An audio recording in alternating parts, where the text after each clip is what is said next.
Lurah Condong Catur ditahan Polda DIY, diduga korupsi TKD 1,7 miliar rupiah tanpa izin gubernur.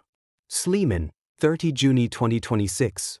Polda Daerah Istimewa Yogyakarta mengungkap kasus dugaan tindak pidana korupsi penyalahgunaan tanah kas desa, TKD, Kelurahan Condong Catur, Kapanewon Depok, Kabupaten Sleman. Kasus ini mencuat setelah penyidik menahan R, 48 tahun, yang menjabat sebagai Lurah Condong Catur. Berdasarkan press rilis Polda DIY, perbuatan diduga terjadi sepanjang 2021 hingga 2023 di wilayah Padukuhan Gandok.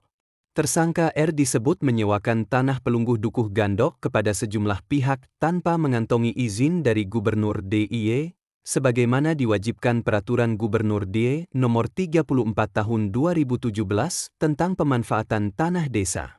Modusnya, tersangka menarik uang kompensasi dari para penyewa. Uang tersebut diduga tidak disetorkan ke kas kelurahan, melainkan digunakan untuk kepentingan pribadi, jelas Polda DIY. Meski ada sebagian hasil sewa yang diberikan kepada pemilik pelungguh dan sebagian masuk kas kelurahan, penyidik menemukan aliran uang kompensasi yang menghilang. Hasil audit penghitungan kerugian keuangan negara, PKKN, dari BPKP Perwakilan D menyebut negara dirugikan sebesar Rp1.740.213.500. Untuk menjerat tersangka, penyidik menerapkan 3 pasal sekaligus. Antara lain pasal 603 KUHP tentang perbuatan memperkaya diri yang merugikan negara dengan ancaman seumur hidup atau 2-20 tahun penjara. Kemudian pasal 3 UU Nomor 20/2001 tentang pemberantasan tindak pidana korupsi, dan pasal 606 ayat 2 KUHP terkait penerimaan hadiah oleh penyelenggara negara.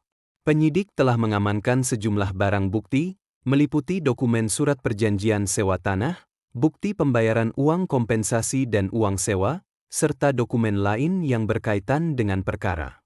Laporan polisi kasus ini tercatat dengan nomor LPA 13V 2025 SPK Ditreskrimsus Polda di Yogyakarta tanggal 5 Mei 2025.